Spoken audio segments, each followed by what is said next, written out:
Hey, what's up? I'm Tim Gavin from Hot 93.7 and weekends on Hot 101.3. And I thought it'd be really fun to show you what I made for dinner and how I cooked everything. As you can see, I made a huge mess of my kitchen, but dinner turned out delicious, so it was totally worth it. All right, so the first thing that we're gonna do is get our rice ready. I like letting it sit on the burner while I'm getting everything else ready, so we're gonna get that cooking first, get it to a boil, and let it sit for a bit. Once we get to about this point, that's when it's at its sweet spot, can turn down the heat a little bit, then just let it relax, let it warm up in that heat while we get everything else worked on and prepared.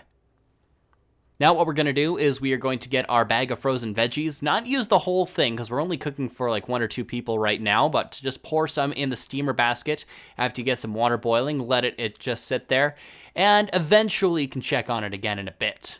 Then we're going to put our pork chops on the pan, getting a little sizzle on those going while we get the rest of our ingredients ready. Gonna start peeling and chopping and getting this garlic ready. Just kind of speeding through this, just ignore my really horrible knife technique.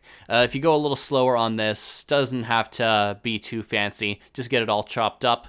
Then we are going to flip over our pork chops, get those taken care of, and then move on to our shallot. I like using this a little more mild onion. It is a little more expensive, but often one is all you need for a dish. Then we can check on our vegetables, just kind of pierce it with a fork. Yeah, it looks about right. Want it not too smushy.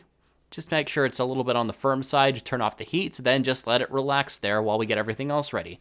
Now, I put a couple of bay leaves in with this rice. I probably should have done that sooner when there was still water, because I didn't really taste too much.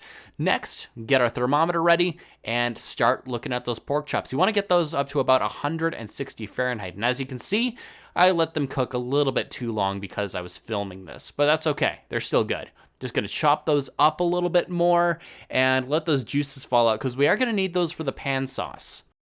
We are going to get that ready by tossing the shallots in the still going pan.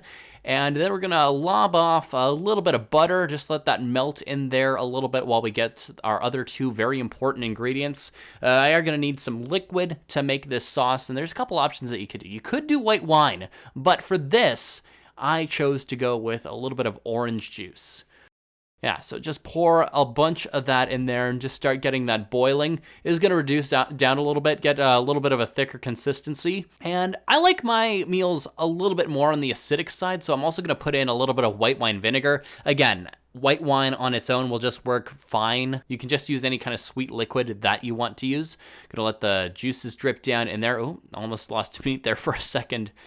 But yeah, just let those chill in the pan while we check on our rice, remove that bay leaf, add in a little bit of cumin that I had on hand, and oh, what the heck, we'll put that in the pan sauce as well, just add a little more flavor into there.